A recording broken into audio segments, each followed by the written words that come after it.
Welcome. If you're listening, you want to stay ahead of the curve on major global events.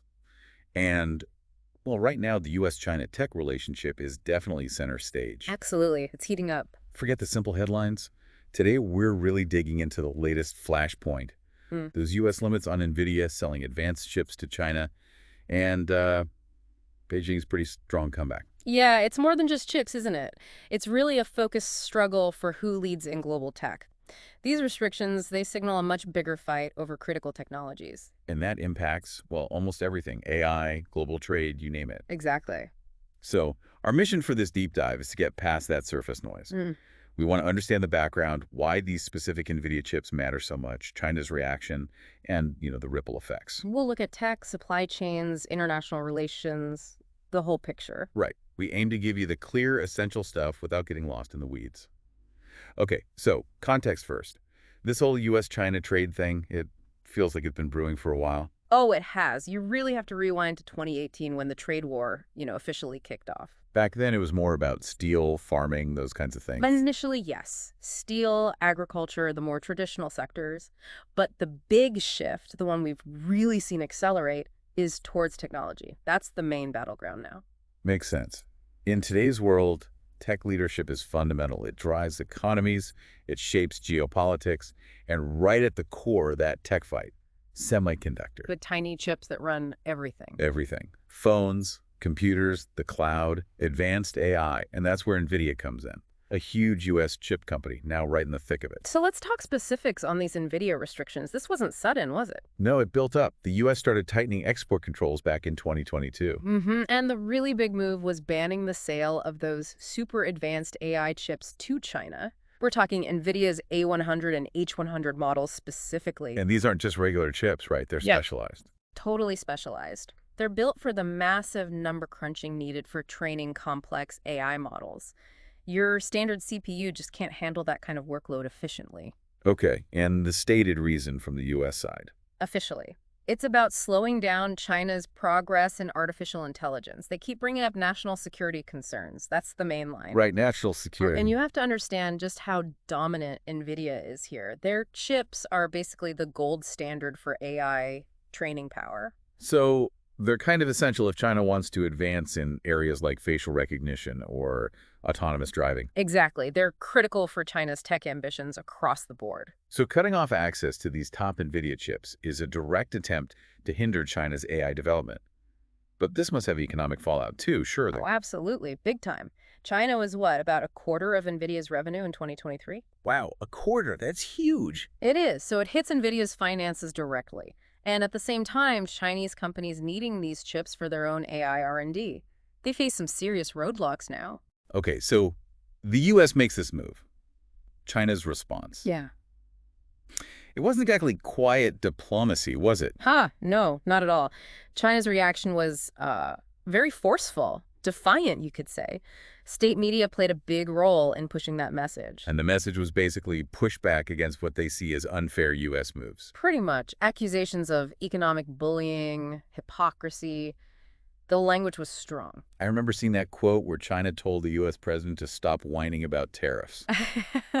That seemed particularly blunt. It really did. And you need to see that in context, right? The U.S. still has tariffs on hundreds of billions of dollars of Chinese goods. China has its own tariffs in response. So this isn't happening in a vacuum. It's layered on top of existing tensions. Exactly. That stop whining line. It's not just about chips. It's a signal about the whole relationship. China's basically saying, we see this as aggressive and we're not just going to roll over. The message seems clear. Don't dictate to us. Which naturally leads to the question, what are the broader global consequences here? What shifts could this trigger? Well, one major possibility everyone's talking about is this idea of tech decoupling. Meaning both the U.S. and China might double down on building their own separate tech ecosystems, less reliance on each other for the really critical stuff. And are we seeing that happen already? Steps being taken? Definitely. China's had its Made in 2025 plan for a while, aiming for self-sufficiency in tech like semiconductors. This just adds fuel to that fire. And on the U.S. side? The Cheap PS Act. That's a huge investment aimed squarely at boosting semiconductor production in the U.S., less dependence on foreign supply chains. So both sides are actively trying to become more independent, technologically speaking. That's the trend. Yeah. And this decoupling, if it happens, it won't just affect governments. Businesses must be feeling the pressure. Global supply chains. For sure. Think about big companies with deep ties to China. Apple, Tesla, examples like that. Right. They're facing tricky choices. How do you adjust supply chains? Where do you manufacture? It could get complicated, potentially expensive. Disruptions are a real risk. It forces them to navigate this growing divide, balancing the Chinese market against political pressures. It's a tough balancing act. And it's not just the US and China, is it? Other countries get pulled in too. Especially the key tech players. Exactly. Allies like South Korea, Taiwan, they're massive in semiconductor production. They're caught in the middle, potentially facing pressure to pick a side. That could have huge economic and geopolitical consequences for them. No doubt about it. Okay, so we've got the history, the Nvidia specifics, the sharp reaction from China. Let's bring in maybe an expert viewpoint to tie some threads together. If we look at analysis, like from someone like economist Dr. Jane Doe, the argument is often that this goes beyond just chips. Right. It's fundamentally about controlling future technologies. And the U.S. sphere is specific. China using advanced AI in surveillance, military applications, that kind of thing. That's the core concern, yes, from the U.S. perspective. But from China's side, They see it as containment, an attempt to hold back their rise. largely, yes, that's the narrative, containment. And Dr. Doe, or similar analysts, would point out the potential negative outcomes for everyone. Like what? A fractured global tech world. Maybe slower innovation overall because you don't have that global collaboration. And potentially higher costs for consumers and businesses everywhere. This chip conflict, it's really signaling a potential major shift in how global tech works. So, looking forward then, the big question hanging over all this, Yeah. where does it go from here? Does this tech tension just keep escalating? That's the million-dollar question, isn't it?